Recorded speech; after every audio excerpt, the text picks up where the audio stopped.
débat. Donc, je me présente, Patrice, hein, je suis l'animateur. Et je vais juste demander aux gens de se renommer, si vous le voulez bien, avec votre prénom. Ce sera suffisant pour le moment.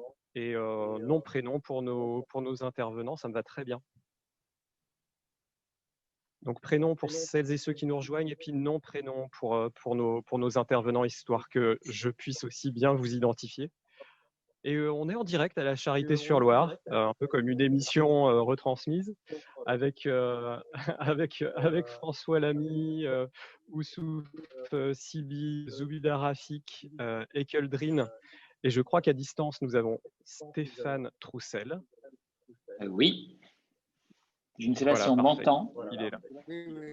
Si, Stéphane, on vous entend très bien. Merci de nous rejoindre.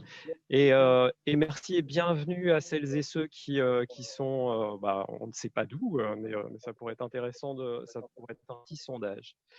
Le débat de ce matin, qui va nous emmener jusqu'à 12h30, se nomme « Bâtir vraiment les politiques publiques avec les citoyens ». Je l'ai un petit peu renommé, je me le suis permis, parce que je veux juste qu'on évite un piège, celui peut-être de trop théoriser quand on voit qu'il y a politique publique, citoyen dans la même phrase. J'ai juste envie, en fait, dans ce débat, qui dure qu'1h30, qu'on puisse surtout raconter. Raconter ce qu'on vit alors dans nos quartiers populaires, peut-être aussi, s'il y a des personnes qui viennent de la campagne, aussi accueillir ce que vous vivez dans vos ruralités sur ce sujet-là. Et du coup, raconter pour ensemble tirer des pistes, des solutions, en tout cas des pistes peut-être concrètes à tester dès demain matin. Et ça pourrait être super intéressant qu'on ait ça à la fin de ce débat. Donc, vraiment dans les consignes que je donne, c'est parlons de nos vécus et de nos expériences de terrain. Nous avons aussi quelques personnes politiques et ça serait super intéressant aussi. Je me tourne plus particulièrement vers François Lamy et vers Stéphane Troussel qui se présenteront pour avoir un peu ce regard de conseiller sur les petites astuces, peut-être dans les sphères que vous fréquentez, qui pourraient nous permettre justement d'aller sur ces solutions concrètes pour remettre l'habitant au cœur de l'intérêt général. Voilà. Je vous propose j'aimerais que tout le monde allume, s'il vous plaît, sa vidéo, y compris celles et ceux qui ne l'ont pas encore fait, s'il vous plaît. On n'est pas très nombreux, donc ce sera parfait. Si vous pouvez allumer votre vidéo, on va faire un petit jeu de présentation rapide. En attendant que vous l'allumez, je me présente quand même. Patrice Martin, j'habite à Nevers, juste à côté de la Charité, et j'anime des ateliers de concertation citoyenne après avoir passé 20 ans dans le développement local. Voilà. Merci Lucille, merci Grégory. Allez, venez nous rejoindre avec vos vidéos, s'il vous plaît, parce que ce petit jeu de présentation nécessite que vous leviez la main, tout simplement. Pas nécessité de brancher les micros, mais juste de se connecter avec la vidéo.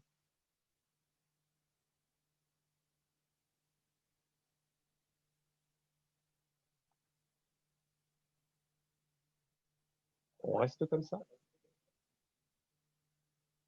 Merci Stéphane. Allez, venez brancher vos vidéos, s'il vous plaît. J'ai des problèmes de connexion, logique. Ça peut arriver. Écoutez, en attendant que chacun branche sa vidéo, je vais donner un petit tour de parole de nos intervenants pour que vous puissiez vous présenter vos mots à vous. Alors, si vous pouviez en 60 secondes chrono, ce serait génial, avec vos mots à vous. On va commencer par Zoubida. Bonjour. Je suis une maman en Colombie qui accroche à la première fille. Moi, je suis à la jeunesse, personne ne me voit. qui a fait avec cette société-là, c'est-à-dire citoyenne, puisque aujourd'hui, sans les citoyens, il n'y a pas de ça. En tout cas, dans un vrai débat, de vraies mesures, il faut que ces citoyens soient là, qu'on l'écoute et qu'ils soient représentés. Je suis contente d'être là. Il y a aussi bien un côté citoyen, puisque je suis aussi issue de énormément de personnes et aussi du côté un peu moins politique, puisque j'ai fait la politique, il y a un peu de télévision, débat. Merci Zobida. Michael? Bonjour, donc Michael Drin, donc ancien élu, donc j'ai terminé mon mandat ancien adjoint au maire donc dans la ville du Blanc-Ménil, en Seine-Saint-Denis. Donc j'ai été élu donc chargé donc des nouvelles technologies de l'information et de la communication. Je suis donc ingénieur et doctorant donc de formation dans le domaine de l'informatique, tout ce qui touche à la data, la cybersécurité. Élu avec un collectif citoyen.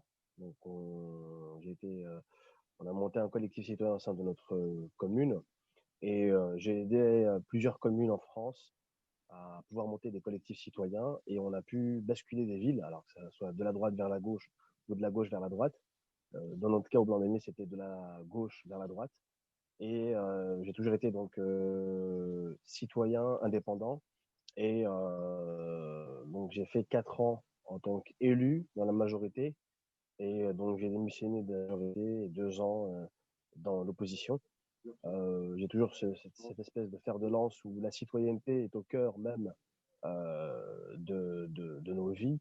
Et aujourd'hui, on est en train de prendre un virage où on essaie de prendre en mesure, on essaie de prendre en compte un peu plus les citoyens parce que ce sont eux qui votent et la plupart des personnes, malgré le taux d'abstention, je pense qu'on en reparlera après, le ou les citoyens commencent à prendre de l'envergure, notamment dans les votes.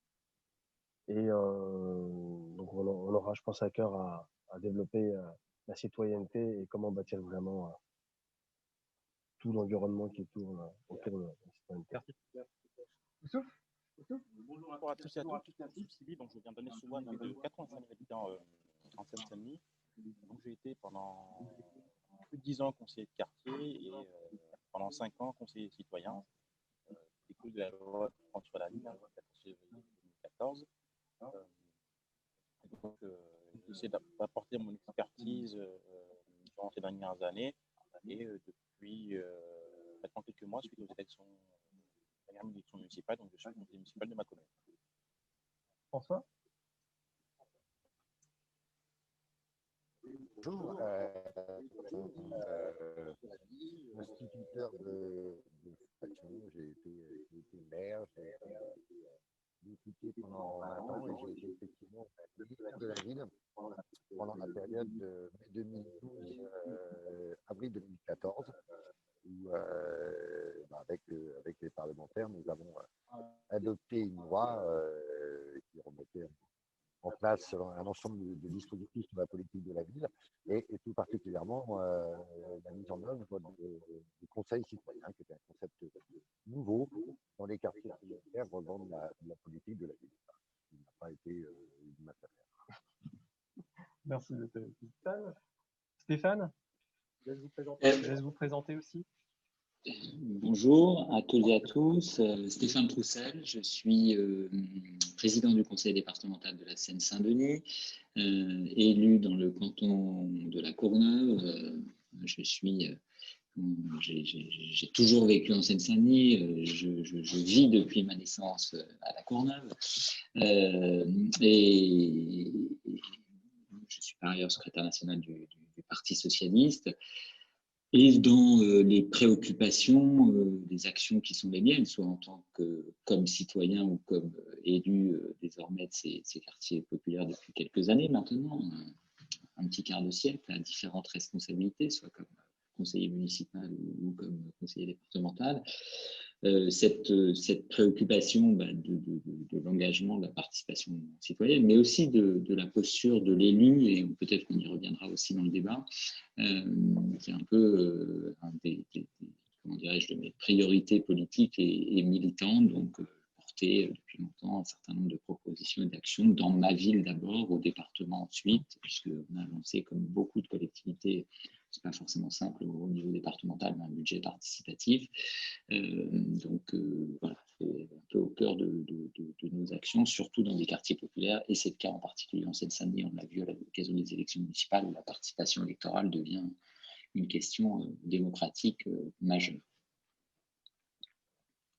Merci Stéphane. Et j'en profite pour ajouter aussi une chose.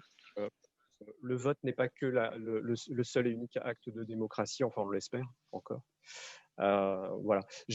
Merci à vous pour cette présentation rapide. Donc, ce sera un débat en 3 temps. Un premier temps qui est le principe même du débat inversé, où effectivement, je vais très rapidement vous présenter le sujet. Grâce aux contributions qui ont pu nous être faites par un groupe, et encore merci à ce groupe s'ils sont là ou pas d'ailleurs. Un deuxième temps, on reviendra vers vous, les intervenants, pour voir comment vous recevez ce qui a pu être proposé, et toujours dans cette idée de vraiment quelque chose d'orienté terrain, opérationnalité, des trucs et astuces qu'on pourrait imaginer. On est recentré sur les quartiers populaires, mais je l'ai dit aussi, n'hésitez pas, si vous venez de la campagne, d'évoquer aussi vos souhaits ou vos problématiques liées à cette participation des habitants dans l'action publique. Et le troisième temps sera tous ensemble vraiment de faire, si on peut, un arbre à idées ou un nuage à idées, pour se dire, tiens, qu'est-ce que moi je retiens de ça, c'est quoi mon coup de cœur dans tout ce qu'on s'est dit là, et que j'aimerais effectivement mettre en application par chez moi. Voilà. Alors, j'avais juste un petit souci avec le titre, bâtir vraiment les politiques publiques avec les citoyens, que j'ai renommé comme ça.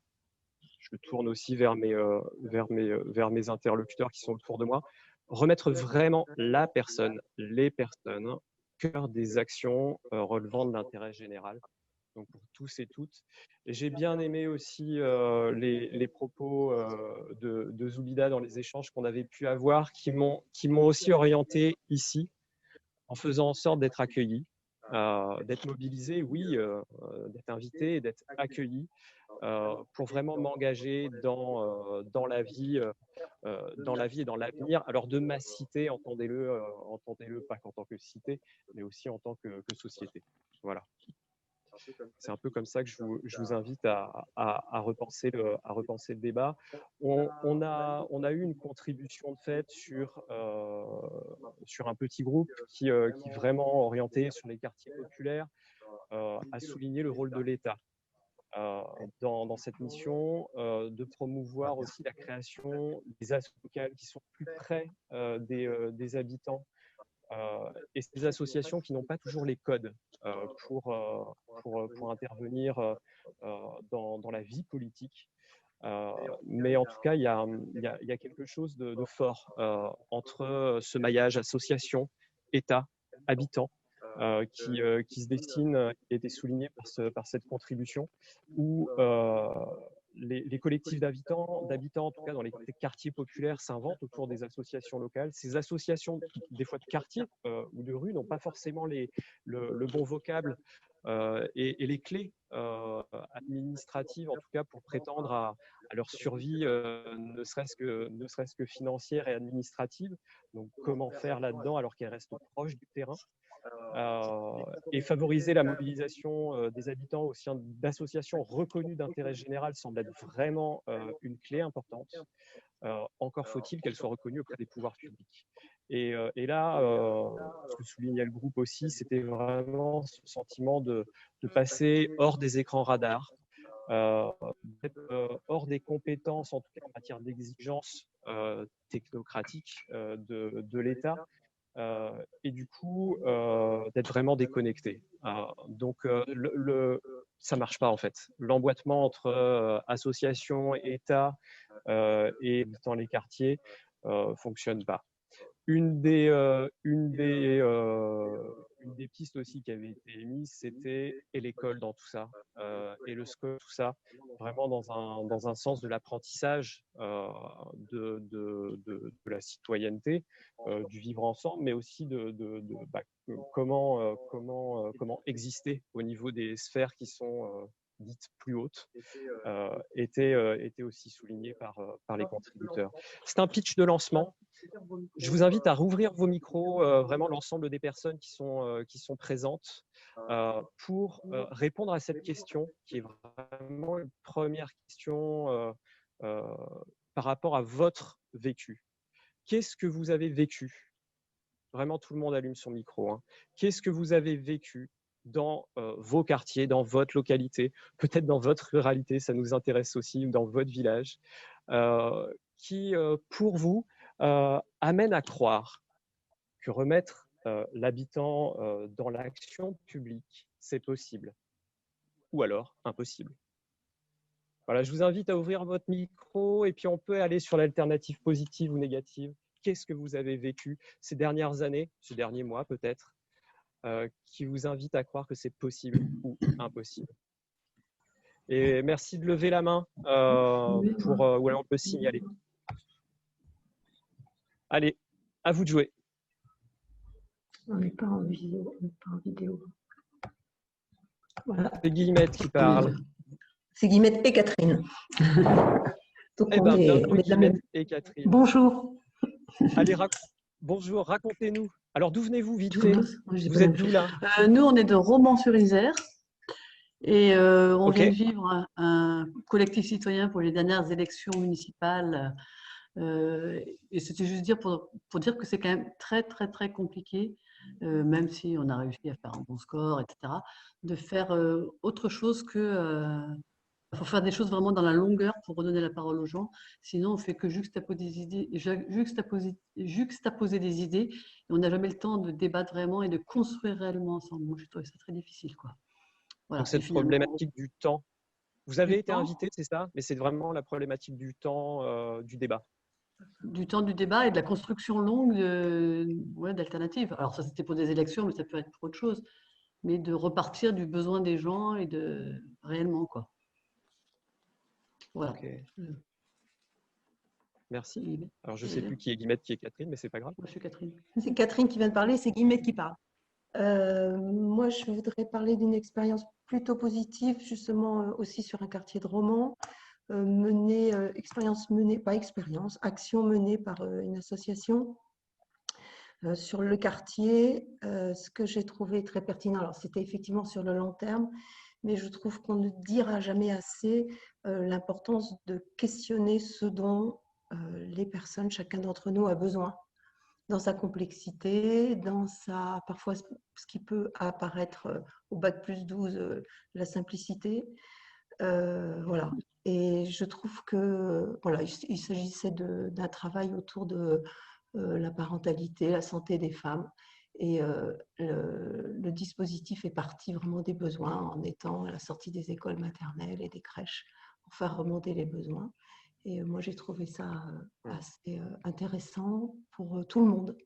Voilà. Et aussi pour les personnes qui organisaient, avec un travail qui était toujours en arborescence, en fait, où tout le monde se nourrissait de chacun. Merci Guillemette, merci Catherine. Lucille, vous souhaitez intervenir plus sur la campagne, apparemment. Alors, oui, bon, merci Catherine et Guillemette. Moi, de toute manière, au niveau, alors je demande plutôt à vous tous d'aborder vos approches en fait sur cette question, parce qu'effectivement, actuellement, en charge donc de l'accueil des nouvelles populations en Nivernais. Vous m'entendez? Ouais, on a juste un problème. Je ne sais pas s'il y a quelqu'un dans l'équipe. Juste un problème logistique sur un de nos terminals. François n'entend pas. Ouais. Allez-y, Lucille, dans le Nivernais. Et Et donc, allez-y, très bien. continuez. Donc effectivement, actuellement agent de développement en charge de l'accueil des nouvelles populations donc dans le Nivernais, voilà, je souhaitais savoir, voir comment trouver les outils pour au mieux en fait capter nos populations rurales. Et donc c'est pour ça, et je partage donc l'avis de Catherine, notamment par rapport en fait à cette question donc d'insuffler un mouvement par le bas entre guillemets et comment en fait donner la parole à tous et toutes. Et puis voilà, donc par rapport aux questions sémantiques, etc., que vous avez vous-même abordées, Patrice. Donc je vous écoute tous et merci à vous. Et du coup, merci. Et du coup, vous n'avez rien vécu de possible ou d'impossible qui vous fait sentiment-là, vous, en tant que citoyenne? Enfin, J'entends vos besoins. je sais pas. C'est une question. Enfin, elle est très compliquée votre question parce qu'en fait, moi, je la trouve très, je sais pas, très abstraite. Et donc, en fait, enfin, moi, étant amenée à vivre en ruralité tous les jours, étant amenée à débattre tous les jours et à rencontrer des gens totalement différents, je sais pas comment l'aborder. Je sais pas clairement comment vous répondre en fait Pas de problème. concrètement. J'accueille très bien. Ok, Merci. ça marche. Merci à vous, Lucille. Est-ce que quelqu'un d'autre parmi nos participants souhaite évoquer avec nous, nous raconter une expérience vécue en matière de participation citoyenne, d'implication citoyenne, proche de chez lui? Grégory, vous pouvez prendre la parole, Grégory, ou c'est compliqué pour vous? J'ai l'impression que vous êtes dans un train. Je vais peut-être juste, voilà, il nous dit, je sors juste d'une communauté anarchiste libertaire et individualiste. Les différents acteurs doivent se responsabiliser de la gestion du quotidien aussi bien que pour créer des projets à très long terme. Ok, ça marche. Alors, je ne sais pas si Céline de Dijon ou Nboulaye souhaitent intervenir. Non. Ok. Je vais laisser nos intervenants réagir. Peut-être aussi par rapport à cette question que je faisais passer, qui peut paraître abstraite ou concrète, tout dépend de la façon d'où on est. Et puis vraiment de vous laisser la parole. Vous me dites qui veut prendre la main. Je sais que vous avez un impératif temps qui vous contraint à nous quitter assez vite. Ça vous ouais. Est-ce que ça vous embête si on… Stéphane, allez-y. Non, je veux bien dire un mot, mais effectivement, peut-être plus sur la base aussi, bien sûr, de mon expérience d'élu, forcément, d'élu local. Ce que je voudrais dire par rapport à la question qui est posée, au-delà des comment dirais-je, des changements plus structurels sur la participation citoyenne, sur y compris l'évolution, le changement des institutions pour favoriser l'engagement, la participation. Enfin, moi, je suis assez sensible à l'idée que la mobilisation dans la société, les initiatives citoyennes, la participation, ça permet aussi le changement de posture, de regard des élus ou des institutions, des services publics eux-mêmes.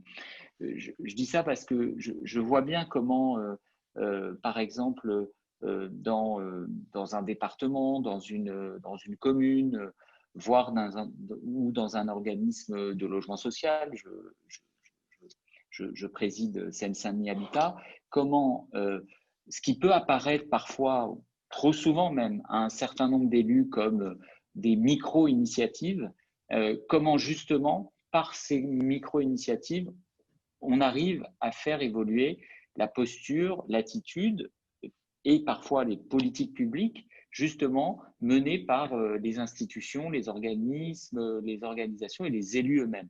Je voudrais citer quelques exemples. Certains concernent notamment le logement social. Dans un certain nombre de nos quartiers, mais pas seulement d'ailleurs, ces dernières années, il y a eu y a la recrudescence, puisque vous nous avez demandé d'être très concret, hein, la recrudescence des punaises de lit. Alors, bon, vous voyez, la manière dont je lance le sujet, je prends des précautions oratoires pour en parler, mais pour les habitants qui viennent me voir à ma permanence, pour eux, ils ne prennent pas de précautions oratoires, quoi, parce que, excusez-moi, mais ça leur pourrit la vie. Bon, et je trouve que justement, notre organisme, il avait une approche, une remarque, enfin une gestion de ce genre de situation très administrative, rappelant qui doit faire quoi, quel est le rôle du locataire, quel est le rôle de l'institution. Et je trouvais que la posture était justement pas assez proactive. Eh bien, à la fois les situations individuelles, mais du coup les mobilisations parfois d'un groupe de locataires, parfois d'une amicale, parfois en lien d'ailleurs parfois avec des élus locaux. Bien, ça fait que du coup l'institution, elle s'est emparée de ce sujet et elle est sortie de ah ben ça c'est à vous de le faire, ça c'est à moi de le faire, et elle s'est penchée sur le sujet, elle a mobilisé ses équipes locales, elle s'est organisée, elle a acheté du matériel. Désormais, l'organisme que je préside, il a une espèce de chambre froide et désormais, l'institution, enfin, je le vois dans mes permanences, c'est presque plus un sujet, quoi, parce qu'on a traité le problème. Et si on l'a traité, si on a accepté de changer de posture, c'est aussi parce qu'il y a eu cette mobilisation. Je vais prendre un deuxième exemple.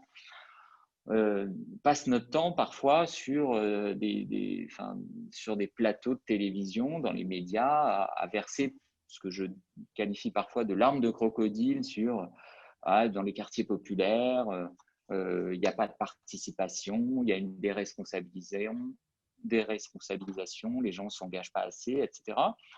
Un deuxième exemple, au cœur de la cité des 4000, pareil, mobilisation des habitants, des locataires pour l'aménagement de l'aire de jeu, l'aménagement d'une fresque, etc., etc. Je cite ce type d'exemple-là parce que du coup, à chaque fois, ça a contribué à modifier l'organisation, la posture, les politiques publiques menées. Ça, c'est le dernier exemple que je citais, ça a permis à l'agence locale de ce quartier, qui est l'agence de l'organisme qui gère ce quartier, d'étoffer son équipe du développement social urbain, de favoriser justement le soutien à ces initiatives. Et du coup, par rapport à, je crois que c'est Guillemette et Catherine, si j'ai bien compris tout à l'heure, qui disaient il faut aussi accepter qu'on soit dans des processus dans le temps long. Parce qu'effectivement, pour qu'il y ait cette alchimie entre l'habitant, le locataire, le parent d'élève, il faut aussi que l'institution, l'élu, il accepte d'entrer dans un processus.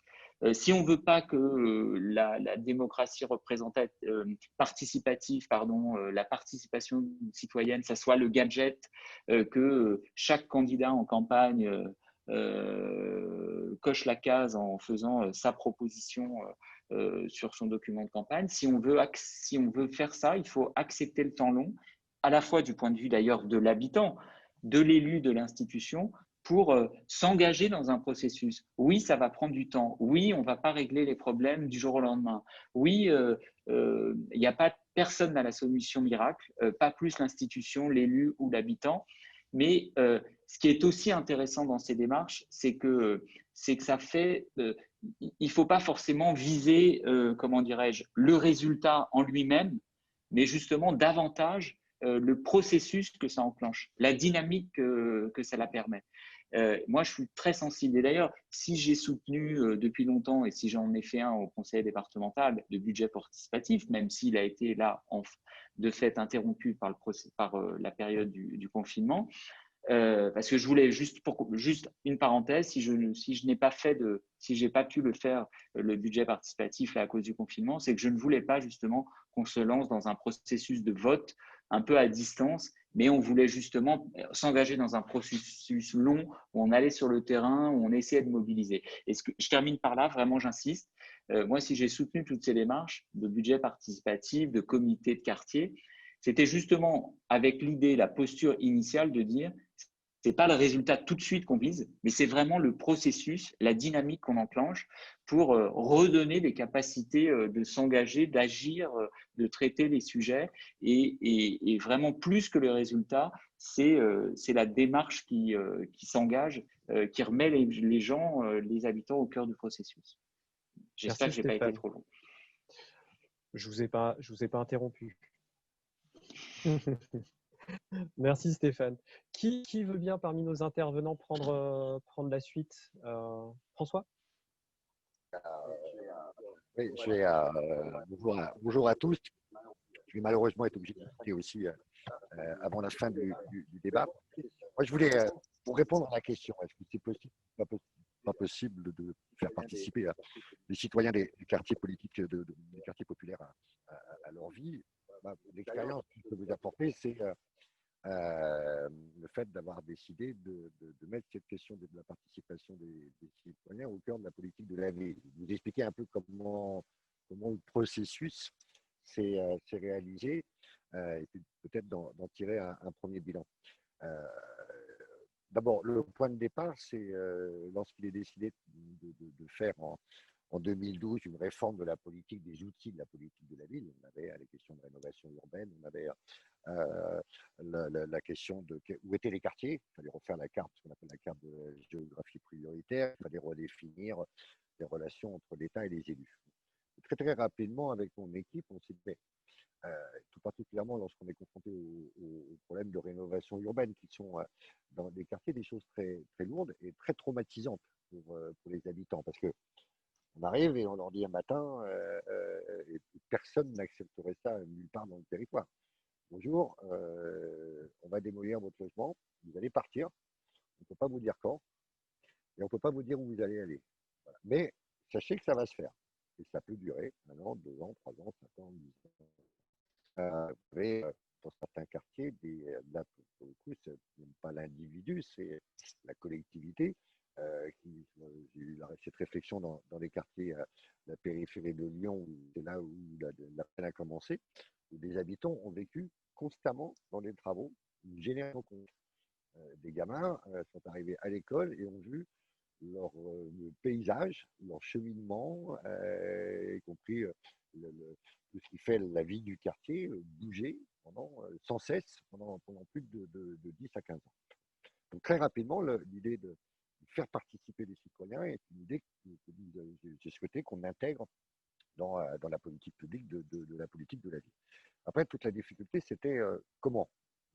C'est-à-dire comment faire tomber d'en haut une décision qui ensuite s'applique sur des territoires qui sont totalement diversifiés, différents, où les rapports entre les élus et les populations, là aussi, ne sont pas organisés tout le temps de la même façon. Voilà. Donc on a eu un débat d'abord, un premier débat important qui s'est déroulé à l'Assemblée nationale et qui rejoint un peu une des questions, des thématiques qui étaient présentées dans ce débat. C'est au démarrage, ça s'appelait les conseils de citoyens. Et le débat s'est assez vite tourné, d'ailleurs, c'est un clivage d'ailleurs gauche-droite, en disant mais pour nous un citoyen c'est d'abord celui qui a donné un. Donc on a fait évoluer le concept au moment des débats en commission. Donc, ça devienne des conseils citoyens, c'est-à-dire effectivement ouverts à tous ceux qui vivaient à l'intérieur de la politique de la ville. Et comment on allait, c'était la deuxième thématique qui a été vraiment au cœur des débats parlementaires, c'était la question de la co-construction. Voilà, il faut co-construire, et quand vous regardez, c'est précisé assez régulièrement que la politique de la ville est une politique qui doit se co-construire avec les habitants. Et moi, j'avais conscience qu'il ne suffisait pas de mettre des principes, il fallait aussi poser des actes. Et pour moi, la première chose la plus importante, c'était la question de l'indépendance de ces conseils citoyens. La deuxième question, c'était comment faire que les citoyens s'impliquent. Donc la question de l'indépendance vis-à-vis des pouvoirs publics n'était pas une chose évidente. Voilà, et la crainte, entre autres, moi je ne veux pas résumer, je ne veux pas dire que tous les élus ont une relation de clientélisme par rapport à leurs citoyens. Voilà, mais c'est des situations qui existent. Et puis c'est vrai que la tentation pour un maire, quand il fait de la passion, c'est plutôt de faire de la participation avec des gens qu'il connaît qu'avec des gens qu'il ne connaît pas. Bon. Et donc, on a décidé dans la loi, ce qui n'était pas évident, que la moitié des conseils citoyens, enfin des conseillers citoyens dans un conseil citoyen, il doit y avoir un conseil citoyen par quartier de la politique de la ville, serait tiré au sort. Je pense qu'il serait intéressant de faire le bilan de cela, parce que moi je crois qu'il n'y a pas de, entre l'élection et le tirage au sort, je ne veux pas juger, je pense qu'il n'y a pas de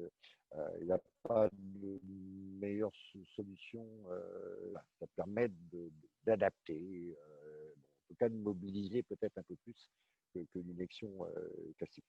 La deuxième chose, c'était que moi je souhaitais, et ça a moyennement marché, parce que une fois que la loi a été adoptée, il y a eu la mise en œuvre. Bon, moi, j'étais malheureusement plus au gouvernement à ce moment-là pour pouvoir le faire. Et mes successeurs étaient moins préoccupés de ce souci d'indépendance. Mais dans la loi, il est bien précisé que c'est l'État qui garantit l'indépendance des conseils citoyens en donnant les moyens financiers. Voilà, et qu'un conseil citoyen, c'est les préfets qui doivent le mettre en place, et pas les élus. Ce qui honnêtement n'a pas été appliqué partout.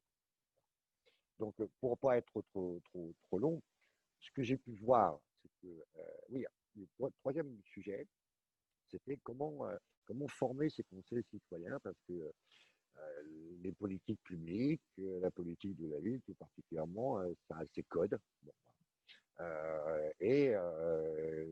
On savait que ce n'était pas facile pour un citoyen de s'impliquer là-dedans, encore plus quand on parle des projets de rénovation urbaine, parce que là, je veux dire, il y avait, là pour le coup, vous avez en face de vous, pas que des élus, vous avez des techniciens, des architectes, des urbanistes, chacun son langage, et pour garder le pouvoir, bien entendu, moins de personnes partagent leur langage, mais ils se portent. D'où est venue l'idée de la création de l'école de renouvellement urbain, qui existe en région parisienne, et qui fait passer assez régulièrement des conseils citoyens pour les aider à se former à la rénovation urbaine. Aujourd'hui, je ne sais pas, je pense qu'il faudra faire un bilan du retour que je peux avoir. Il y a des endroits où ça a très très bien fonctionné, là où les élus ont joué le jeu, et là où les citoyens ont été associés dès le début au processus de rénovation urbaine. Voilà. Il y a des endroits où malheureusement, les consignes n'étaient pas assez claires. Il y a qui ont repris la main et tout d'un coup, ce sont plutôt des citoyens désignés qui se sont retrouvés dans les conseils citoyens. Et là, on sait que ça ne marche pas. Voilà. Donc, ça veut dire que l'indépendance est la clé du fonctionnement des conseils citoyens. Et puis, après, ça, c'est peut-être la plus grande difficulté, c'est qu'il y a, dans les quartiers, malheureusement, on se lève plutôt pour aller bosser loin. Donc, venir en réunion le soir, venir en réunion le week-end, c'est pas forcément quelque chose d'évident. Et ces conseils citoyens au bout de quelques années. Donc, ça veut dire qu'il faut réfléchir à ce que la durée du mandat d'un conseil citoyen soit peut-être plus courte. Voilà. Il faut réfléchir maintenant, je pense, au dynamisme de telles pratiques. Moi, j'avais souhaité dans chaque quartier, et ça, pour le coup, c'est appliqué de rénovation urbaine, il y a une maison du projet, pour qu'il y ait un lieu physique puisse se réunir des conseils citoyens. Voilà. Là aussi, il faut travailler peut-être maintenant sur le concept de ces maisons de projet, comment leur donner des moyens supplémentaires, à la fois financiers et humains, pour que ça puisse continuer à vivre, à bouillonner. Comme disait Stéphane, mais je m'arrêterai là, c'est vrai que c'est du temps long. Bon. Mais maintenant, c'est la dynamique que ça crée. Et que si ça n'a pas totalement fonctionné, les conseils citoyens sur l'ensemble du pays, je pense qu'au renouvellement, en 2022-2023, le contrat de ville, eh bien, voilà, on aura peut-être tiré des leçons des erreurs ou des manques et qu'on ne sera pas capable de passer à la suite. Je m'oriente vers vous, Lida et puis Ouda. Ok, ça marche. Réactiver le micro. Ouais, pas de souci.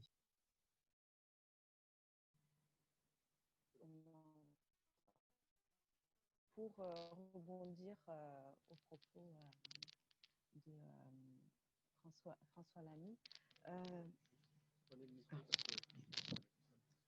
On m'entend mieux? Oui, pardon. Donc c'est pour rebondir justement sur Conseil citoyen, c'est pour donner un peu l'expérience de la ville de La Verrière, hein, dans les Yvelines. Alors le Conseil citoyen a eu une très très bonne dynamique au début, quand il y a eu la création. Et ça c'est, en fait, la création du Conseil citoyen a été pratiquement fait en même temps que l'annonce de l'ANRU d'un des quartiers, avec une forte opposition des habitants de ce quartier. Donc, il y a eu un mélange dans le Conseil citoyen où, malheureusement, il n'y a pas eu, malgré que ce soit des personnes qui étaient tirées au sort, il n'y a pas eu d'entente dans le Conseil citoyen entre les habitants, les quelques élus qui en faisaient partie, les partenaires, et ce mélange avec l'ANRU, évidemment, avec la rénovation urbaine.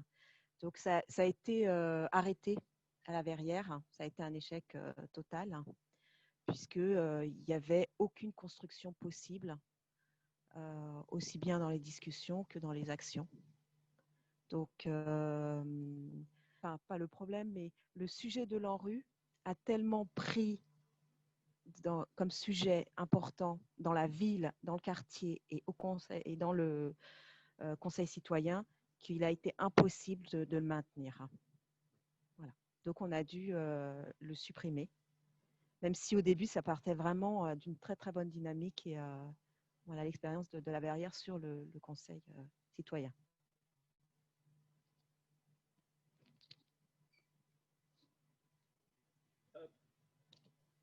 Gestion des oreillettes et des micros pour éviter le double son, en tout cas essayer de le réduire à notre niveau. Merci Zulbida. Oussouf? Oui, je vais te faire quelques sur mes triples expériences que j'ai eues à la fois en citoyen, en tant que conseiller de quartier. Donc, en tant que conseiller de quartier, plus de 10 ans dans mon quartier, ce que j'ai découvert, c'est le fait qu'il n'y avait pas suffisamment d'échanges, de discussions pour ce conseil de quartier qui étaient principalement des relais de municipalité. Et donc, on avait l'impression que c'était une chambre d'enregistrement où on discutait, sauf que ça n'aboutissait à rien et que c'était déjà ficelé. Il n'y avait pas grand chose à apporter, alors que je considérais que l'ensemble des habitants, et je parle comme des habitants et non des citoyens, parce que lorsqu'on est habitant, on participe également à la fois à la vie de son quartier, à la vie de sa commune, et donc on prend en considération tout cela, et qu'on puisse justement dire un peu ce qu'on pense, pas uniquement sur sa rue, en tout cas sur le développement de son quartier, sur ce qui peut apparaître, ce que l'on peut mettre. Et donc nous à Aulnay, ça n'a pas été suffisamment fait, et donc ça a beaucoup découragé les habitants. Donc on commence à venir, mais lorsqu'ils se rendent compte que finalement il n'y a pas grand intérêt et qu'ils ne sont pas très utiles au quartier, et donc on retrouve ceux qui connaissent les enjeux politiques, qui connaissent un peu, donc qui sont présents et assez. Donc moi je dans le moment l'exemple qui caractérise bien ce que c'est à Aulnay, c'est que souvent il y a plus de personnes de l'administration et d'élus que d'habitants dans les salles. Et donc c'est un réel problème cette question-là. Et sur tous les conseils citoyens, lorsque j'ai vu la mise en application et notamment des coûts aussi du rapport de Schmache Baquet, qui a fait des propositions, donc je me suis dit, voilà un outil qui va permettre enfin, on donne la parole aux habitants. C'est vraiment une question, moi j'ai beaucoup apprécié ça, le conseil de quartier, le conseil citoyen était concerné par ces bouleversements urbains. Et donc, on s'est dit qu'on avait les moyens. Et donc, l'école de Mont Aubin, qui était au Barguillier, nous a permis, moi, j'ai beaucoup apprécié cette formation-là durant une semaine où j'ai pu le jargon particulier qui est à l'ANRU. En tout cas, ça nous a permis justement de pouvoir à la fois connaître un peu l'envers du décor, l'ancien qui concourait justement dans ce type de projet et qui nous permettait justement d'être, je dirais pas au niveau, mais en tout cas, on pouvait échanger avec les interlocuteurs. Donc, on ne demandait pas aux étudiants de devenir des techniciens, mais surtout d'apporter notre expertise, l'usage du quotidien, et donc c'est ça qu'on essayait de porter. Et ce que je peux regretter, notamment sur le conseil citoyen et les nuances que je peux faire, c'est notamment lorsque les réunions ont lieu à 10h du matin ou à 14h, on ne fait pas de la participation et de la co-construction avec ce type de choses. Donc, les techniciens adapter leur calendrier à eux, montre foyer au départ. Donc, mettez vos réunions à 18h ou à 19h pour qu'on puisse venir du travail, échanger tranquillement. Donc, malheureusement, on n'a pas été assez écouté là-dessus. C'est également une question de volonté politique. Nous, on a beaucoup échangé avec l'administration, on avait des liens assez étroits, mais on a senti qu'on n'était pas suffisamment écouté et respecté. En témoigne justement le fait que jusqu'à la fin, jusqu'à l'année dernière, jusqu'à cette année d'ailleurs, on n'a pas pris de local, ni de moyen de projet à Nessoua qui nous permettait justement de nous réunir, de pouvoir être identifiés par les habitants. Et donc, on avait justement SDF qui changeait à chaque fois. On avait, pour nos réunions, on nous mettait à disposition des on n'avait pas de lieu fixe qui nous permettait de pouvoir nous retrouver. Et donc, c'est fort regrettable là-dessus. Mais en tout cas, sur les formations, l'État a mis les moyens. On aurait aimé avoir davantage de soutien, notamment de la municipalité. Et aussi, les conseillers aussi se sont heurtés à la concurrence des conseils de quartier. Les conseils de quartier émanaient de la municipalité, alors que les conseils citoyens étaient indépendants. Donc, les maires qui ne souhaitaient pas jouer le jeu, donc ils faisaient monter au régime leur conseil citoyen pour que les conseils citoyens ne prennent pas des choses, parce qu'ils ont vu les conseils citoyens comme une menace et comme quoi on revenait un peu sur leur prérogatives. Et donc, ça posait quelques difficultés là-dessus. Et pour terminer, pour l'expérience d'élu que j'ai maintenant depuis quelques mois, dans le cadre de la campagne municipale avec des citoyens, des associations et des partis politiques, et donc on a vu qu'il y avait de la disponibilité et les gens, lorsqu'on leur donnait la parole, on leur disait voilà, l'idée c'est qu'on ne va pas vous dire nous on va faire ça, un catalogue de promesses qu'on va vous faire, ça nous intéresse. Ça nous intéresse, vous, qu'est-ce que vous voulez construire avec nous, partir de votre usage du quotidien, vos préoccupations. Et là, on a vu justement que les gens commençaient à s'y intéresser en disant enfin, là on nous écoute, on prend le temps, mais effectivement, cette question-là, c'était sur la durée. On a commencé ce travail-là et on a vu que peu à peu, on a des personnes qui disaient moi, ça ne m'intéressait pas parce qu'on était sur un débat classique gauche-droite. Là, pour le coup, vous offrez une nouvelle offre politique qui prend en considération nos attentes, nos préoccupations, de discuter du quotidien sur la réoccupation de l'espace public, sur les aspects culturels, éducatifs. Et donc, tout ça a fait qu'ils se sont mis autour d'une table, on a pu échanger, construire ensemble. Et que ce soit un élu ou pas, personne n'a la science infuse. Et donc, on a notre schéma de pensée. On se rend compte qu'ils ne sont pas forcément dans le même sérail que nous. Mais on fait fonctionner l'intelligence collective. Et donc là, ça permet d'aboutir sur des choses vraiment concrètes qu'on peut mettre en application. Merci.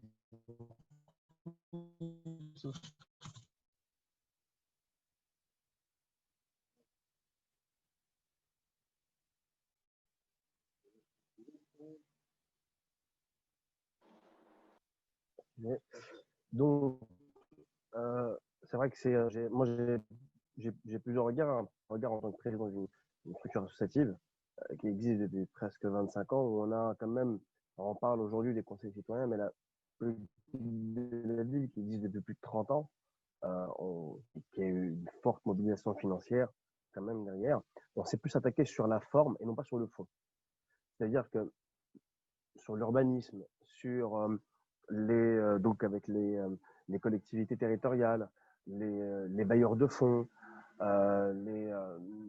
tous les types de logements ou autres ont été plus ou moins, donc, soit avec les lois de basse consommation énergétique, oui, mais en matière de transport, en matière d'économie, en matière d'intégration économique, de formation, je pense qu'il y a eu une espèce de décalage et on n'a pas pris en compte les réels problèmes existants. Alors, quand on dit quartier populaire, c'est pas que dans les grandes villes. Je salue nos amis donc, de Guillemette et Catherine de Romans-sur-Isère, qui est une très belle ville, mais c'est là où il y a de la solidarité. C'est là où il y a un leitmotiv entre les habitants, entre les voisins, et c'est là déjà que naît l'origine des conseils citoyens. Fait automatiquement. Là, on a pu le voir durant cette pandémie où il y a eu une vague de solidarité entre les voisins dans les quartiers, ne serait-ce que dans une rue, et c'est assez important. Aujourd'hui, on parle énormément donc, de conseils citoyens.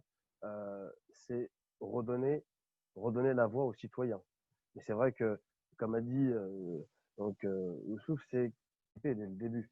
Parce qu'il y a une espèce d'interdépendance entre les conseils citoyens qui émanent, alors qui ont une relation avec la préfecture, avec les délégués du préfet, et politiquement, il y a aussi une menace pour les maires et les élus de par perdre entre guillemets la main sur ces conseils citoyens et d'avoir un espèce de revers, l'effet boomerang, comme on l'appelle, sur leurs décisions, ne serait-ce que politiques ou prises donc durant les conseils municipaux ou les arrêtés. Et c'est vrai qu'aujourd'hui, je pense que le citoyen lui-même, ne serait-ce que dans le conseil citoyen ou ailleurs, n'est pas à sa place. N'est pas à sa place parce que aujourd'hui, on le voit lors des grands votes, le taux de fort d'abstention, il dépasse les 50%. Donc, chaque citoyen, pour aller voter, on l'a vu même après la pandémie, où il y a eu le deuxième tour des élections municipales, même durant le premier tour, les personnes n'ont pas cette envie d'aller voter. Et je pense qu'ils ne sont pas, il n'y a pas cette connectivité. Et c'est vrai que, outre les associations que l'on peut connaître sportives, elles ont ce rôle-là. Ce que tu as parlé tout à l'heure, Patrice, des structures associatives. Alors, c'est vrai qu'il y en a qui sont malheureusement dépendantes d'une municipalité parce qu'il y a des fonds publics qui sont voilà, et d'autres qui ont la chance, grâce à certains entrepreneurs ou grâce même au système D, de pouvoir vivre et de créer quelque chose. Et c'est ça qui est important. C'est comment collaborer, comment communiquer, de l'intercommunication et de l'intracommunication. Et c'est ce qui se fait entre le pouvoir public, c'est-à-dire les collectivités territoriales, les conseils départementaux ou même l'État via les préfectures, comment ces associations peuvent sortir la tête de l'eau, travailler avec les citoyens et remettre le citoyen au centre même de nos exigences. Et aujourd'hui, alors via les conseils citoyens, il y a une espèce de réticence parce qu'à chaque fois, lorsqu'on travaille sur un projet, on voit que le projet n'aboutit pas de budget. Le projet n'aboutit pas parce que le politique fait que on ne peut pas développer ce projet. Et c'est vrai que là, moi, j'ai un autre regard en tant que durant les 6 dernières années. J'ai été au sein d'un conseil citoyen. Et il faut aussi accepter de s'en prendre plein la tête parce que des fois, on a des citoyens qui ne sont pas contents parce que derrière les politiques que l'on mène ne va pas dans leur sens. Et je pense que les citoyens sont, je ne vais pas dire délaissés, mais c'est comme toujours qui m'intéresse. On les met de côté, on les réunit, on va prendre énormément donc d'idées et on va travailler sur des projets, mais qui ne vont pas aboutir. Et je pense que l'intention réelle n'existe plus aujourd'hui. C'est-à-dire que le citoyen n'est pas pris en compte selon ses préoccupations. Tout à l'heure, Stéphane Poussel a parlé de tout ce qui touche les bailleurs sociaux, notamment dans les cités. Et c'est vrai qu'il y a un ascenseur qui est en panne, ne serait-ce qu'au 3e, 4e étage. Une personne qui a une mobilité réduite, âgée, ne peut pas sortir de chez elle ou ne peut pas accueillir un médecin ou autre, là, est en panne. Donc, il a fallu que certaines personnes puissent se réunir et cette mobilisation a permis de changer. Mais est-ce que le conseil citoyen ou les conseils citoyens étaient là pour prendre en compte ce besoin qui est réel? Est-ce que le politique était là pour apporter une touche? Oui ou non? Et c'est vrai qu'aujourd'hui, comme Mandela disait, un homme, une voix, le citoyen, il est tellement déçu de la politique, le citoyen est tellement pris comme une personne lambda et non pas comme une réelle personne, eh ben, il ne va pas voter. Parce qu'il se dit, si je vais aller voter pour celui-là, est-ce que mon besoin ou nos besoins, parce qu'on parle en intelligence collective, Zoubida aussi l'a dit également, c'est que derrière, lorsqu'on se mobilise, est-ce que cette mobilisation, in fine, va apporter un plus ou va aboutir à quelque chose? Et c'est ça aujourd'hui, je pense que on est dans un espèce de cycle où on revient aux citoyens parce que peut-être que c'est dû à la pandémie, peut-être que c'est dû à cette réflexion où on se dit il y a des nouveaux mouvements qui se créent, des collectifs citoyens, des mouvements citoyens, mais est-ce qu'au fin fond de la France ou même dans une grande agglomération, le citoyen a sa place dans la vie aujourd'hui? Et c'est là le débat. Merci vraiment à vous cinq. Merci pour ces propos-là. Moi, j'aimerais vraiment réentendre les gens qui sont autour de nous, Guillemette, Catherine, Lucille, Grégory. J'ai bien compris que vous étiez en train, mais vous pouvez chatter avec nous, il n'y a pas de souci. Patrick, Céline, vous n'êtes plus dans le train, ok, ça marche. Et puis voilà, n'hésitez pas à intervenir, je vous redonne la parole, vraiment sur un temps là où vous pourrez rouvrir vos micros et nous dire ce que vous avez attrapé dans les propos de nos intervenants. Qu'est-ce qui vous a marqué, étonné dans ces propos-là et qui peuvent être pour vous des pistes intéressantes? On a vraiment senti dans tous les propos qu'on a eus ce décalage, c'était les propos d'Eckel, le mot que tu as employé, ce décalage entre pouvoir public et habitants. La longueur d'onde, ça ne matche pas, c'est pas le même langage, donc on essaye de se former d'un côté, on n'arrive pas à s'adapter dans les horaires des autres, l'importance des lieux, etc. Il y a vraiment plein de choses. Donc moi, j'aimerais vraiment vous entendre là, participantes et participants. J'ouvre les micros. C'est parti. Allez-y. Faites-moi juste un petit signe quand vous… Ok. Échange en interne entre Catherine et moi. C'est Guillemette.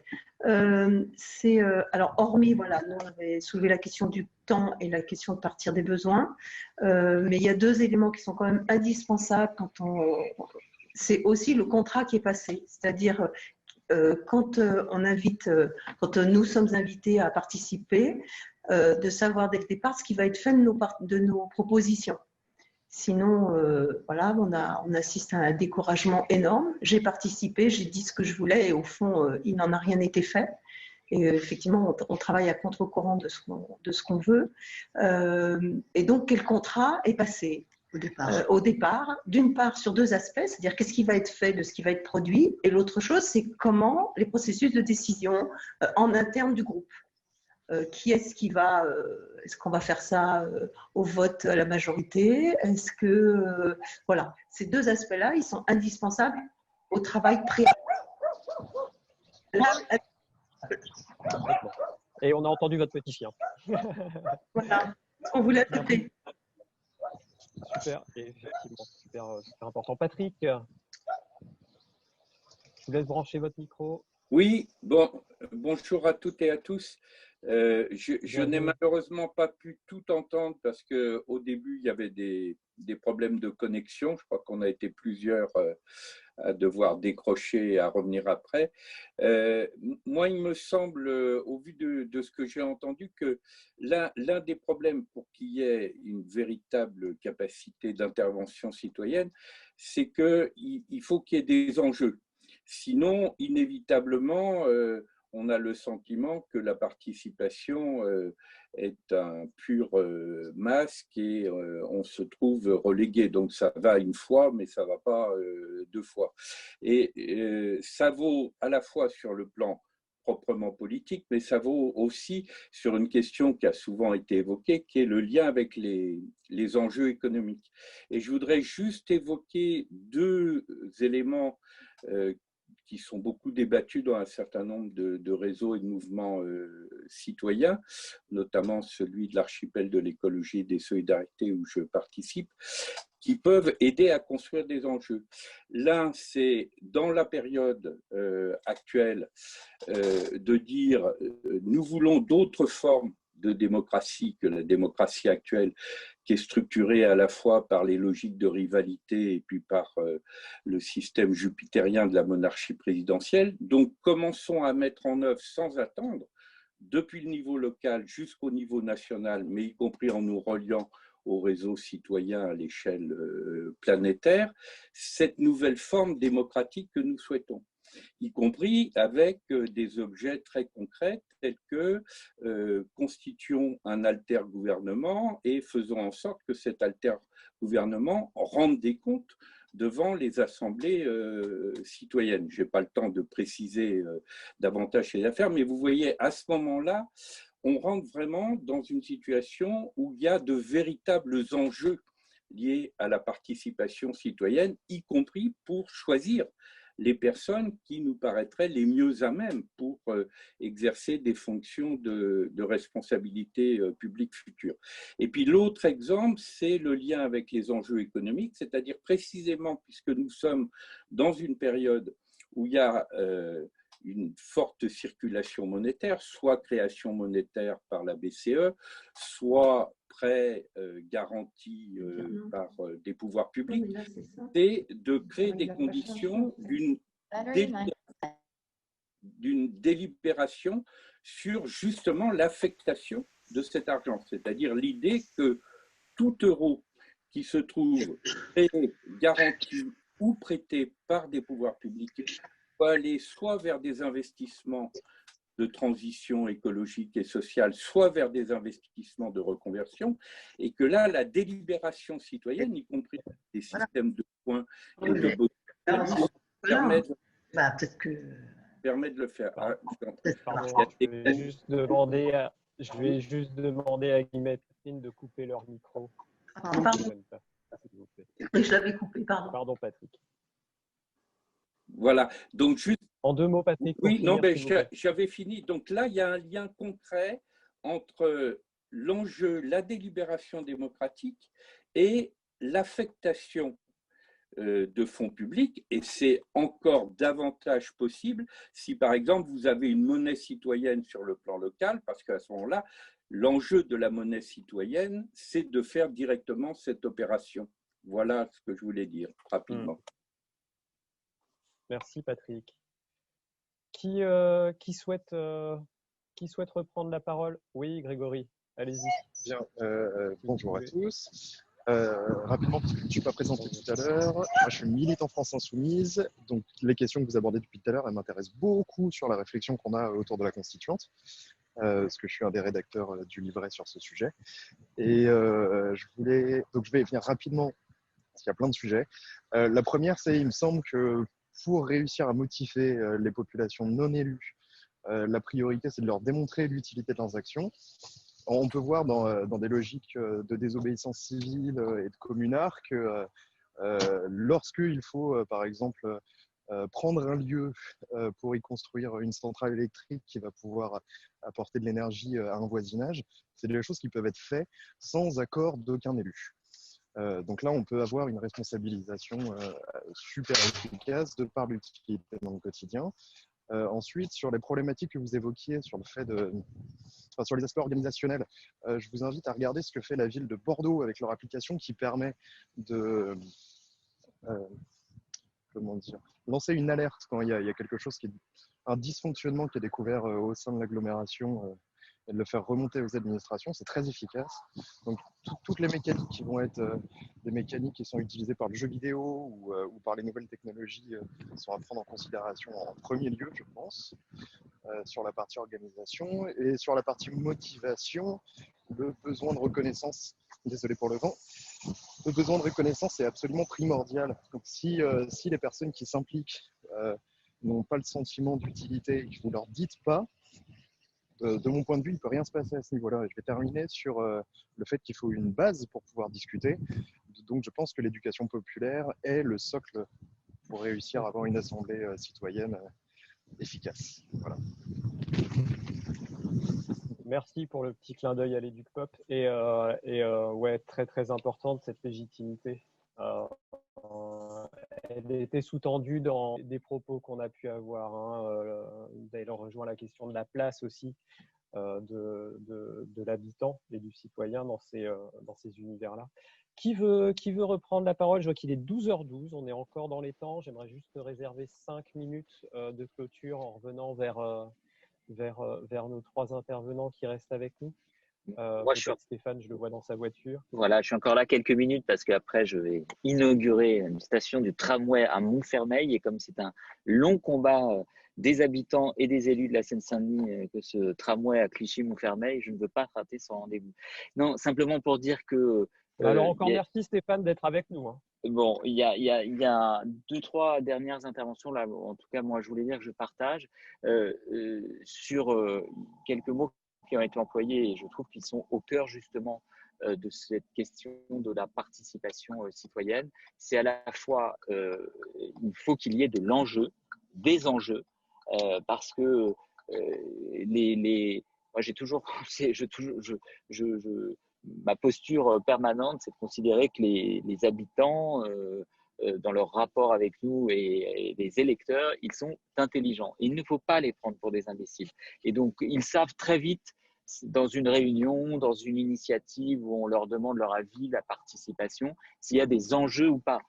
Pour reprendre une expression syndicale, s'il y a du grain à moudre, si effectivement ça va être utile de participer et si leur parole va servir à quelque chose. Donc, il faut qu'il y ait de l'enjeu, première chose. Deuxième chose, oui, il faut que les règles du jeu soient connues par avance. Parce que moi, je vous le dis, dans mon rapport avec les habitants, je ne suis pas pour qu'on soit dans un discours démago sur la participation citoyenne. Moi, je crois au rôle qui est le mien, celui des élus. Je n'oppose pas la démocratie représentative et participative, mais du coup, il faut fixer les règles du jeu.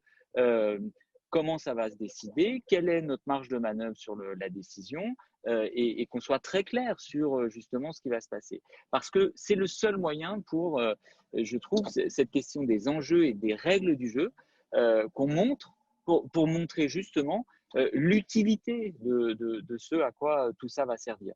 Et enfin, je termine par là, moi je partage aussi l'idée qu'il faut reprendre dans ce pays une grande politique d'éducation populaire. Voilà, et on va se poser des questions sur c'est quoi un projet pour une alternative de gauche écologique en 2022. Cette question d'un grand service public de l'éducation populaire, ça me paraît absolument indispensable face justement à la manière dont la société se délite sur un certain nombre de sujets. Donc vraiment… Et enfin, je termine par là. Mais ça, c'est un débat qui ne concerne pas seulement la démocratie participative.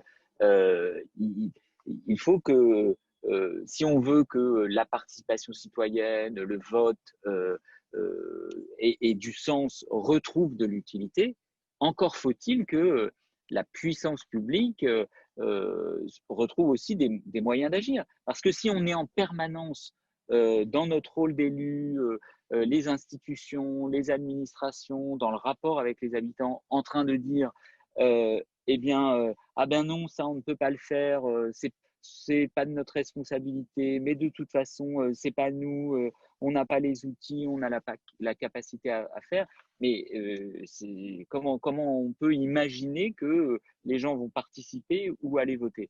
Donc et la réalité, c'est que après ce cycle, enfin, j'ai tendance à penser que le cycle néolibéral qui a déroulé sur les économies, les sociétés, notamment occidentales, depuis les années 80, j'ai tendance à penser qu'il arrive justement en fin de cycle, mais il a largement contribué à, comment dirais-je, à faire que la puissance publique, de l'État aux collectivités locales, se désarme de ses outils pour agir, et que la politique, si du sens, c'est justement de pouvoir faire des choix, de pouvoir agir, y compris contre ce qui paraît au départ impossible ou un télier pour refaire participer et redonner du sens, y compris à la démocratie représentative. Merci Stéphane, merci beaucoup. Je vais essayer de continuer à vous écouter encore quelques minutes, mais ne m'en voulez pas Ouais. si vous ne me voyez plus à l'écran. Non, il n'y a pas de souci, on a bien Merci. compris, pas de souci. Je vois Patrick qui lève la main, mais je veux juste savoir s'il y a d'autres personnes qui ne sont pas encore exprimées, qui veulent reprendre la parole. On a encore 5 minutes d'échange avant la clôture avec nos intervenants. Qui veut? Non, moi j'avais levé la main, mais bien avant, et j'ai pas dû la retirer, Ok, c'est pour bon. ça. Pardon. Ça marche, pas de souci. Merci. Qui veut reprendre la parole là en rebond sur ce qu'il a pu entendre, attraper? Ok, ça marche. Alors, je me retourne vers Zoubida, Heikel et puis Youssouf qui est avec nous. Il s'est dit vraiment plein de choses et comme c'est frustrant de n'avoir qu'une heure et demie. Qu'est-ce que vous, là, en matière vraiment de coup de cœur dans l'ensemble de nos échanges, fait vraiment écho à vos envies, ce que vous avez envie de mettre en pratique et vivre du coup dans ce renouveau des politiques publiques avec les personnes. Qu'est-ce que vous retenez de cet échange? Qui veut y aller en premier? Youssouf? Moi, ce que je retiens de ces différents échanges assez enrichissants et intenses avec tout le monde, c'est qu'il y a une vraie envie, un besoin de participer. Mais pour que cela devienne une réalité et non un simulacre ou un écran de fumée, il faut vraiment qu'on donne les moyens, une volonté clairement affichée. Et comme c'était dit par Guillemette et Catherine, il faut effectivement qu'on ait une transparence sur dès le départ qu'est-ce qui est possible de modifier, qu'est-ce qui est possible de ne pas modifier. Au moins, les choses sont posées dès le départ, le cadre est là, et on peut avancer sans entourloupe et avec des discussions franches. Et s'apercevoir qu'il y a vraiment cette réflexion collective qui va être mise au service de l'intérêt général. Dès lors qu'on met au service de l'intérêt général, on voit que justement, petit à petit, les gens commencent à revenir, se poser des questions. Et dans les débats qu'on peut avoir avec les habitants, il faut faire confiance justement à la capacité des habitants à proposer et à participer.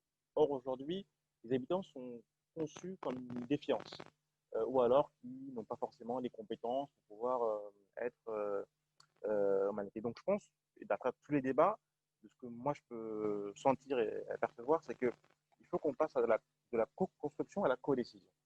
Et la co-décision, ça mettra vraiment les élus, parce qu'on ne peut pas se dire, voilà, on demande l'avis aux habitants une fois au moment du vote des 6 ans, circuler n'a plus rien à voir. On ne peut plus fonctionner comme ça. Il faut que les habitants puissent justement donner leur avis, amender les propositions qui soient faites et vraiment participer pleinement à la vie de la cité. C'est que comme ça qu'on pourra justement faire en sorte de redonner espoir et une nouvelle dynamique à cette démocratie qui est à bout de souffle.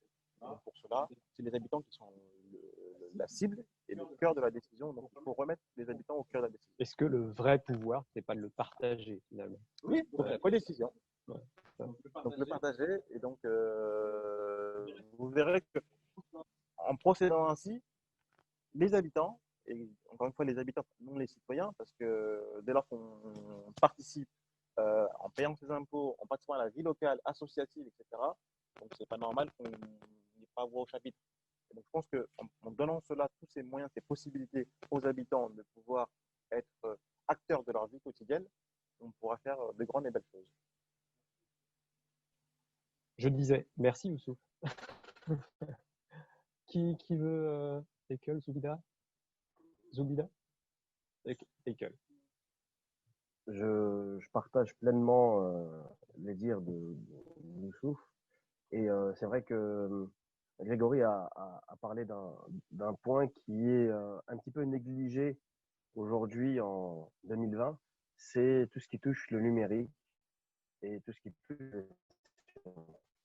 C'est vrai que je voulais pas en parler parce que c'est mon domaine et je travaille là-dedans également. Mais je vais prendre un exemple où au Blanc-Ménil, lorsque j'ai été adjoint au maire, là, j'ai vu qu'il y avait énormément de problèmes dans les routes, les lampadaires qui étaient cassés, voilà. Il y avait pas mal de choses. Donc, en réunissant les différents quartiers, en réunissant les élus de quartier, on a pu développer un projet où c'est un projet donc citoyen où on a créé une application, Proxy Buzz. Et cette application-là a permis de créer un nouveau service, Proxy Ménil, avec des agents qui étaient un petit peu, je vais pas dire qu'ils en avaient marre de travailler au sein du service technique ou autre, mais on leur a donné on a créé une nouvelle donne en leur donnant cette possibilité d'utiliser les plateformes, d'utiliser l'outil numérique pour répondre à un besoin direct du citoyen, des habitants, lorsqu'il y a un nid de poule, lorsqu'il y a un lampadaire qui est cassé, lorsqu'il y a des déchets ou autre, c'est de prendre en photo, d'envoyer directement via la plateforme à un centre et c'est réglé en moins de 48 heures. On a eu 2 prix consécutifs au Salon des maires de France en 2015 et en 2016, parce qu'on a fait la première version et la deuxième version. Et là, en fait, on a laissé libre les personnes à pouvoir échanger sur ce genre de problème.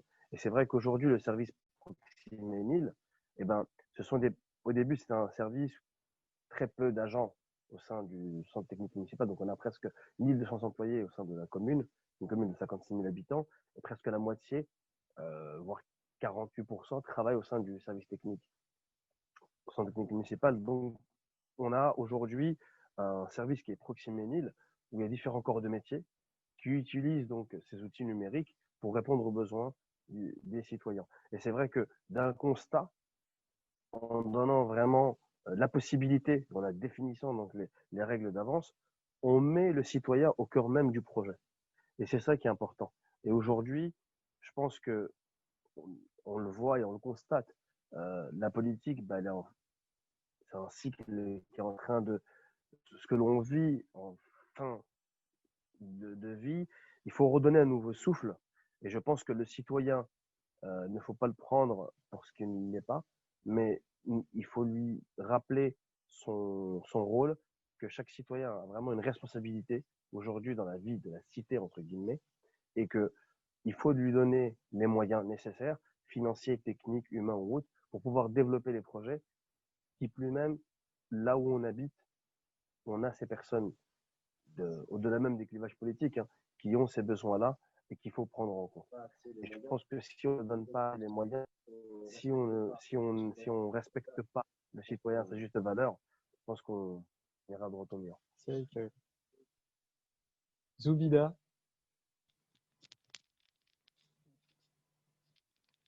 Mettez bien votre micro du son, parce qu'il ne fonctionne pas super. Bon, effectivement, je rejoins tout ce qu'ont dit mes collègues Oussouf et Aïkel. Bon, évidemment, remettre au cœur du débat le citoyen, l'habitant, plus précisément. Moi, j'ai aimé ce qu'a dit Grégory tout à l'heure, parce qu'effectivement, si l'habitant ne se sent pas légitime, il ne sera pas impliqué.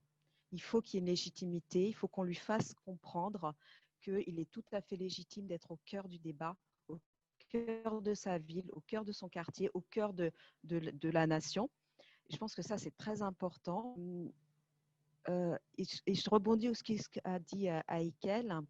Au niveau du digital, moi, au niveau de la partie de la Verrière, j'ai un souci, en fait, on n'en a pas beaucoup parlé, mais un souci de représentation des jeunes filles.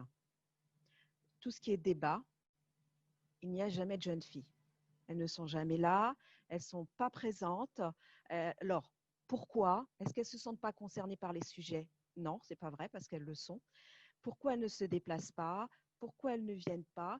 Et justement, peut-être que la solution serait peut-être du côté digital, où elles auraient la parole sans être là physiquement, mais qu'elles puissent s'exprimer.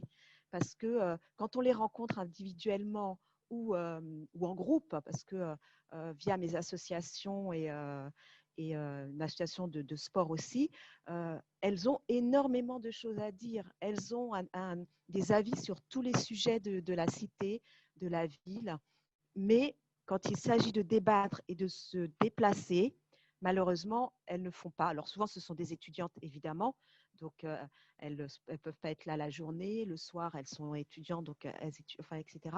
Donc, je pense que pour moi, aujourd'hui, elles manquent au débat.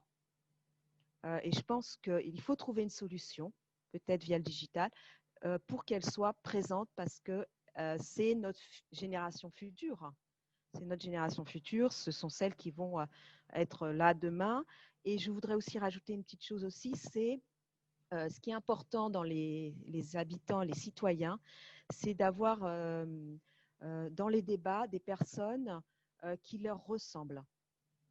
Parce qu'évidemment, quand on a des élus qui ne leur ressemblent pas, qui ne viennent pas des quartiers populaires, la connexion se fait difficilement et la confiance, c'est difficile à donner.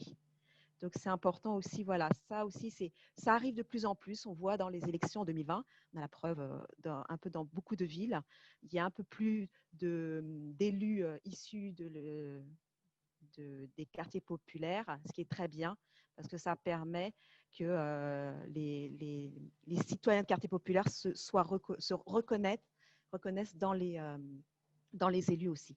Voilà. Merci. Alors, merci à vous 5. Parmi les intervenantes et intervenants, c'était super riche. Et encore une fois, qu'est-ce que je suis à la fois heureux et frustré de cette heure et demie qui a été très, très riche. Merci à vous de loin. On vous fait plein de coucous et on vous envoie plein de joie et puis plein de gratitude pour nous avoir rejoints et puis vous soyez dans les transports ou depuis chez vous. Ouais, carrément. Et puis, alors, j'ai essayé de faire une énorme carte mentale de restitution de tout ce qu'on s'est raconté. Je la mettrai en photo. Et puis, alors, il n'y a que nous qui allons pouvoir comprendre ce qu'on s'est dit dans tout ça. Ce n'est pas grave, les autres vont piocher là-dedans. Mais en tout cas, sur la question de la légitimité des enjeux, du contrat passé, de l'éduc-pop, la question du genre que Zulida, vous venez de soulever, ouais, il y a plein d'ingrédients et de graines à planter pour que ce décalage, on le vive beaucoup moins, en tout cas, qui se réduise. Et à chacun sa recette, en tout cas, dans sa commune, dans son village, dans son quartier, pour pouvoir tester plein de choses. Merci à toutes, merci à tous. Il est 12h30 et à tout bientôt, je l'espère en tout cas. Merci.